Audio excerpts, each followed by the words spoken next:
we talked about it yesterday. After rivals Ohio State and Michigan clashed on the football field on Saturday, there was a massive post-game brawl. And Gee, you were in the stands and you became very concerned, Dad, as you were looking over the field trying to figure out where baby Gee was. And it turned out that he was not involved in this fight. And I love that we have a chance to actually talk to baby Gee, who joins us live now from Ohio. Good morning. Hey, good morning. Thanks for having me on, guys. How you doing? Well, good. Well, thank you for joining us. And I loved your dad shared. I was actually afraid to ask your dad after Saturday's game. I was like, oh, I don't want to bring it up. But I was worried that you were part of this brawl. But as it turned out, there you were. And someone actually caught it on video and on picture that you and a couple of teammates, or one other teammate, and then a member of the Michigan team were praying on the sideline. Can you bring us back to that moment as you saw the game ends and then you see this fight erupt? Take us through that and what came to your mind. Yeah.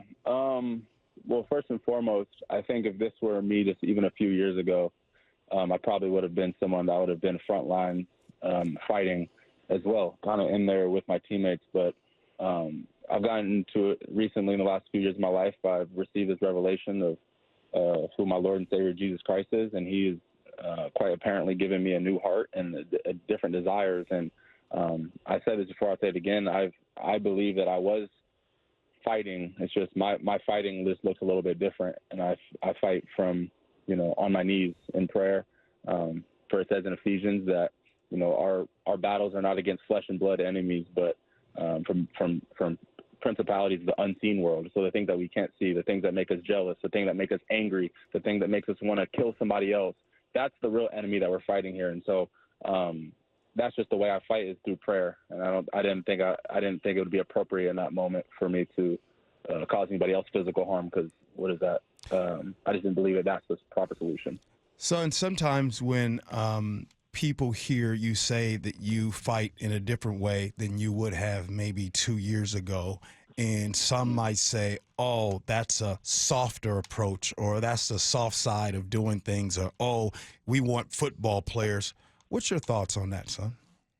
Yeah, I would actually, I'm not saying this in a cliche way. I sincerely mean this, but I think that people who take the stand to turn the other cheek and to handle things this way, I would say that it's sincerely more tough than to just lash out and fight back. The easy thing to do, I would love, the easy thing to do is to fight back and to throw punches and because you're just feeding your natural flesh. That's what you feel in the moment. You're angry, and so you feed your flesh and you throw punches. That's the easy thing to do.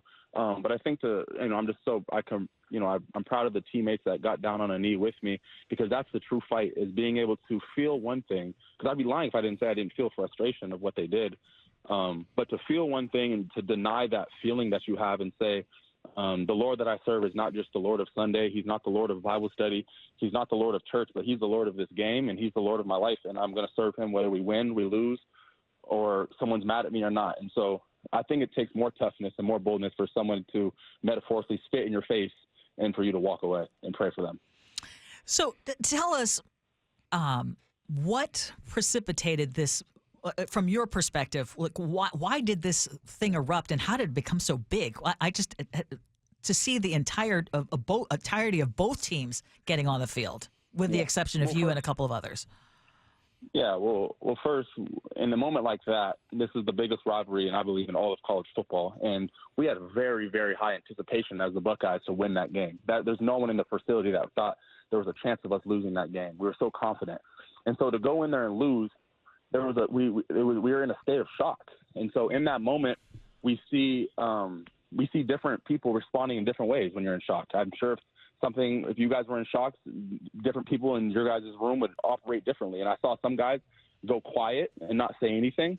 I've seen some guys lash out in anger. I've seen tears, and my response was to pray. And so I think, but practically speaking, after the game, it was a home game at the Shoe. And they came and they planted their Michigan flag on our block O, on our O in the middle of the field. And so just having pride in this team and how much we put into this program. There were guys on my team, it's not my job to say whether it's right or wrong, because I understand. They wanted to protect that. And so that's kind of where it started, and it just accumulated from there. We're joined here by G. Scott Jr. here on the Gee and Ursula Show. And, of course, you're going to find out this Sunday where your seating's going to be in the college football playoffs. How do you and your teammates move forward with all of this? Yeah. Well, I think the first thing that you do is you figure out the mistakes. You find the things what went wrong in that game to put us in the position that we're in now, to where we're scratching and clawing to see where we're going to be in the college football playoffs. And so we got to figure out that first. When we figure that out, I think the next step is to take all those pieces up and put it back together and put your chin strap on right and get ready to go win the whole thing, because we're going to have another opportunity to play more football. And I think fighting the natural man and the natural flesh, the natural thing to do is just be so in the dumps about losing that you don't ever pick yourself up to get going again and get some momentum going, realizing that you still have a lot of football in front of you and the opportunity to win a national championship. So I think, again, the first thing is to figure out what went wrong, get that fixed. And then the second thing is to get your butt up and let's go. Let's go win the whole thing. I love that. G. Scott Jr., I have to ask you, and I'm sorry that I keep calling you Baby G, but that's just how I know you. But no, it's okay. I have to say that there is a certain piece about you, just, having seen you, I guess, grow up these past 5 years, that I've been working with your dad, and just hearing about your evolution. You seem like you're in such a good place right now. Yeah. Man. I would say those are decent words to describe my heart posture and where I am in life. In the book Philippians 4, 6, and 7, it says to not worry about anything, but pray about everything. And then the Lord will give you a peace and a joy that surpasses human understanding.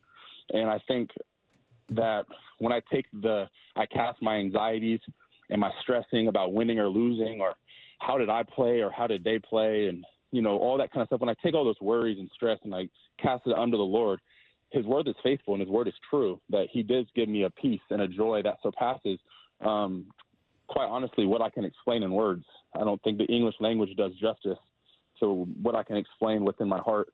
But I just encourage I guess obviously the people listening right now, they're probably not going through a loss versus their rival, but everyone has their thing. Everyone has that in common. Everyone has their thing. And I just encourage people all around the world to cast those anxieties and those stresses to the Lord, and He will give you a peace that surpasses understanding. And so that's maybe what you're witnessing in me. It's not me, but it's Christ in me. Galatians 2:20. Well, son, a lot of people know you these days as a football player. And, of course, you're from the Seattle area, and a lot of people take great pride in you being from this area. What you gonna do? What you gonna do when the football career is over? Whether it's 5, 10 years from now, you gonna travel the world spreading this word, or what? What you gonna do? Yeah, that's the plan. Whatever the Lord has for me, that's what I want to do with the rest of my life, is to spread this gospel message. It gave me a new life, and I believe that it rescued me from a life that I was going down that wasn't going to lead anywhere good. And I think I want to, similar to anyone in that room, if you were dying of a terminal illness and you received, medication for this illness, just imagine the urgency. I mean, you look around in the world and everyone else is dying from that illness as well. Just imagine the urgency that you would have, or if you found the cure for cancer, how urgent would you go and spread this message with as many people as you can? And so no matter what the Lord has for me, whether I'm coaching a football team, whether I'm a pastor of a church, or I'm serving at a youth camp with kids, whatever it is, I'm going to portray this gospel message. And I know there'll be challenges along the way, but I just know that that's just what comes with serving Christ. And so He was a man that lived perfectly, but was still killed. And so I know that'll come with it, but I'm just grateful and thankful just for the revelation that I've received of who He is. Well, son, well said. That was well said. And I feel like I went to church. Have a great rest of your day, man. I'll talk to you later on. Love you, man. All right. Love you too. God bless you guys. Thank you, Baby G. All right. He said it way better than his dad can. I know that.